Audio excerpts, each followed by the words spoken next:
Segundo Reis, capítulo 23, diz assim: Então o rei deu ordem e todos os anciãos de Judá e de Jerusalém se ajuntaram a ele.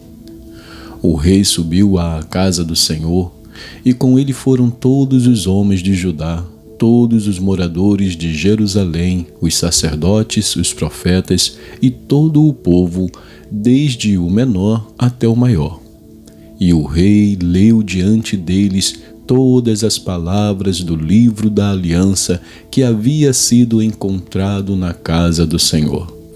O rei se pôs em pé junto à coluna e fez aliança diante do Senhor para o seguir, guardar os seus mandamentos, os seus testemunhos e os seus estatutos de todo o coração e de toda a alma, cumprindo as palavras desta aliança que estavam escritas naquele livro. E todo o povo concordou com esta aliança. Então o rei ordenou ao sumo sacerdote Ilquias, aos sacerdotes da segunda ordem e aos guardas da porta que tirassem do templo do Senhor todos os utensílios que tinham sido feitos para Baal, para o poste da deusa Azerá e para todo o exército dos céus. Ele os queimou fora de Jerusalém, nos campos do Cedron, e levou as cinzas para Betel. Josias destituiu os sacerdotes que os reis de Judá haviam escolhidos para queimar incenso sobre os lugares altos nas cidades de Judá e ao redor de Jerusalém, bem como os que queimavam incenso a Baal, ao sol, à lua, aos planetas e a todo o exército do céu. Também tirou da casa do Senhor o poste da deusa Azerá, que levou para fora de Jerusalém, até o vale do Cedron, onde o queimou e o reduziu a pó, que lançou sobre as sepulturas do povo simples. Também destruiu as dependências dos prostitutos cultuais que estavam na casa do Senhor, onde as mulheres teciam tendas para o poste da deusa Azerá. Josias trouxe todos os sacerdotes das cidades de Judá e profanou os lugares altos em que os sacerdotes queimavam incenso, desde Geba até Beceba. Derrubou os altares das portas que estavam à entrada do portão de Josué, governador da cidade, e que ficavam à esquerda de quem entrava por ela. Os sacerdotes dos lugares altos não ofereciam sacrifícios sobre o altar do Senhor em Jerusalém, mas comiam pães sem fermento no meio de seus irmãos. Josias também profanou Tofete, que ficava no vale dos filhos de Rinom, para que ninguém queimasse o seu filho ou a sua filha como sacrifício a Moloque. Também tirou os cavalos que os reis de Judá tinham dedicado ao sol à entrada da casa do Senhor, perto da câmara de Natã-Meleque, o camareiro, a qual ficava no átrio, e queimou os carros dedicados ao sol. O rei também derrubou os altares que estavam sobre a sala de Acais, sobre o terraço, altares que foram feitos pelos reis de Judá, bem como os altares que Manassés tinha construído nos 2 átrios da casa do Senhor. Ele os fez em pedaços, tirou dali e lançou o pó deles no ribeiro de Cedron. O rei profanou também os lugares altos que estavam a leste de Jerusalém, ao sul do monte da destruição, os quais Salomão, rei de Israel, havia construído para Astarote, abominação dos sidônios, para Quemos, abominação dos moabitas, e para Milcom, abominação dos filhos de Amon. Semelhantemente, fez em pedaços as colunas, cortou os postes da deusa Azerá e encheu de ossos humanos o lugar onde haviam estado. Josias também derrubou o altar que estava em Betel e o lugar alto que Jeroboão, filho de Nebate, havia construído para levar Israel a pecar. Destruiu o lugar alto, reduziu a pó o seu altar e queimou o poste da deusa Azerá. Quando Josias olhou ao seu redor, viu as sepulturas que estavam ali no monte, mandou tirar delas os ossos e os queimou sobre o altar. E assim ele profanou o altar, segundo a palavra do Senhor, proclamada pelo homem de Deus que havia predito estas coisas. Então o rei perguntou: que monumento é este que estou vendo? Os homens da cidade responderam: é a sepultura do homem de Deus que veio de Judá e proclamou estas coisas que o Senhor acaba de fazer contra o altar de Betel. Josias disse: deixem-no estar, ninguém mexa nos ossos dele.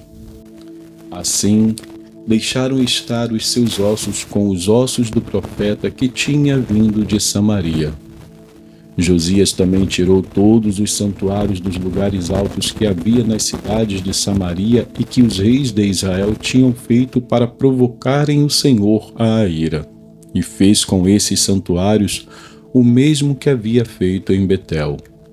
E também matou todos os sacerdotes dos lugares altos que havia ali sobre os altares e queimou ossos humanos sobre eles.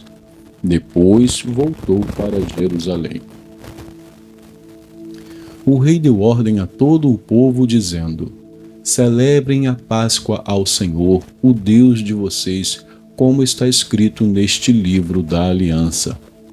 Porque nunca se celebrou uma Páscoa como esta desde os dias dos juízes que julgaram Israel, nem durante os dias dos reis de Israel, nem nos dias dos reis de Judá. Porém, no 18º ano do reinado de Josias, esta Páscoa foi celebrada ao Senhor em Jerusalém. Josias também eliminou os médiuns, os feiticeiros, os ídolos do lar, os ídolos e todas as abominações que se viam na terra de Judá e em Jerusalém, para cumprir as palavras da lei que estavam escritas no livro que o sacerdote Ilquias havia achado na casa do Senhor. Antes dele, não houve rei que lhe fosse semelhante, que se convertesse ao Senhor de todo o seu coração, de toda a sua alma e com todas as suas forças, segundo a lei de Moisés. E depois dele, nunca se levantou outro igual. No entanto, o Senhor não desistiu do furor da sua grande ira que se acendeu contra Judá por causa de todas as provocações com que Manassés o tinha irritado. O Senhor disse: removerei da minha presença também Judá, como removi Israel, e rejeitarei Jerusalém, a cidade que escolhi, e o templo do qual eu disse: o meu nome estará ali. Quanto aos demais atos de Josias e a tudo o que fez, não está tudo escrito no livro da história dos reis de Judá? Nos dias de Josias, Faraó Neco, rei do Egito, marchou em direção ao rio Eufrates para ajudar o rei da Assíria. O rei Josias saiu para lutar contra ele, mas Faraó Neco o matou em Megido no primeiro encontro. De Megido, os seus servos o levaram morto e, num carro, o transportaram para Jerusalém, onde o sepultaram no seu túmulo. O povo da terra tomou Joacás, filho de Josias, e o ungiu e o fez rei em lugar de seu pai. Joacás tinha 23 anos de idade quando começou a reinar e reinou 3 meses em Jerusalém. A mãe dele se chamava Hamutal e era filha de Jeremias de Libna. Joacás fez o que era mal aos olhos do Senhor, segundo tudo o que os seus pais haviam feito. Porém, Faraó Neco mandou prendê-lo em Ribla, na terra de Ramate, para que não reinasse em Jerusalém, e impôs à terra um tributo de 3.400 quilos de prata e 34 quilos de ouro. Faraó Neco colocou Eliaquim, filho de Josias, como rei em lugar de Josias, seu pai, e mudou o nome dele para Jeoaquim. Mas levou Joacás consigo para o Egito, onde ele morreu. Jeoaquim entregou aquela prata e aquele ouro a Faraó. Mas para dar esse dinheiro segundo a ordem de Faraó, Jeoaquim estabeleceu um imposto sobre a terra. Do povo da terra exigiu prata e ouro de cada um segundo as suas posses, para dar a Faraó Neco. Jeoaquim tinha 25 anos de idade quando começou a reinar e reinou 11 anos em Jerusalém. A mãe dele se chamava Zebida e era filha de Pedaías de Ruma. Jeoaquim fez o que era mal aos olhos do Senhor, segundo tudo o que os seus pais haviam feito. Vamos a Daniel. Daniel, capítulo 12. Daniel 12 diz assim: Nesse tempo se levantará Miguel, o grande príncipe, o defensor dos filhos do povo de Deus, e haverá tempo de angústia como nunca houve desde que existem nações até aquele tempo. Mas, naquele tempo, o povo de Deus será salvo, todo aquele que for achado inscrito no livro. Muitos dos que dormem no pó da terra ressuscitarão, uns para a vida eterna, outros para vergonha e horror eterno. Os que forem sábios resplandecerão como o fulgor do firmamento, e os que conduzirem muitos à justiça brilharão como as estrelas, sempre e eternamente. Quanto a você, Daniel, encerre as palavras e cele o livro até o tempo do fim. Muitos correrão de um lado para o outro, e o saber se multiplicará.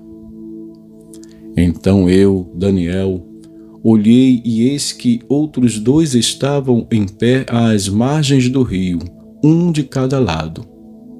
Um deles perguntou ao homem vestido de linho que estava sobre as águas do rio: Quando se cumprirão estas maravilhas? Então ouvi o homem vestido de linho que estava sobre as águas do rio. Ele levantou a mão direita e a esquerda ao céu e jurou por aquele que vive eternamente, dizendo: Passarão um tempo, tempos e metade de um tempo, e, quando tiverem acabado de destruir o poder do povo santo, estas coisas todas se cumprirão.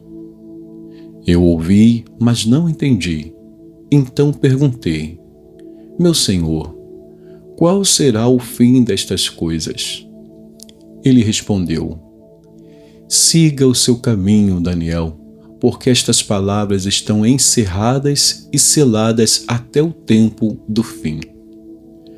Muitos serão purificados, limpos e provados, mas os ímpios continuarão na sua impiedade, e nenhum deles entenderá, mas os sábios entenderão. Depois do tempo em que o sacrifício diário for tirado e a abominação desoladora for estabelecida, haverá ainda 1.290 dias. Bem-aventurado o que espera e chega até 1.335 dias. Quanto a você, siga o seu caminho até o fim. Você descansará e, ao fim dos dias, se levantará para receber a sua herança. E terminamos aqui o livro do profeta Daniel. Daniel é o último livro do grupo dos profetas maiores. que são Isaías, Jeremias, Lamentações, Ezequiel e Daniel. E que Deus abençoe a porção da sua palavra.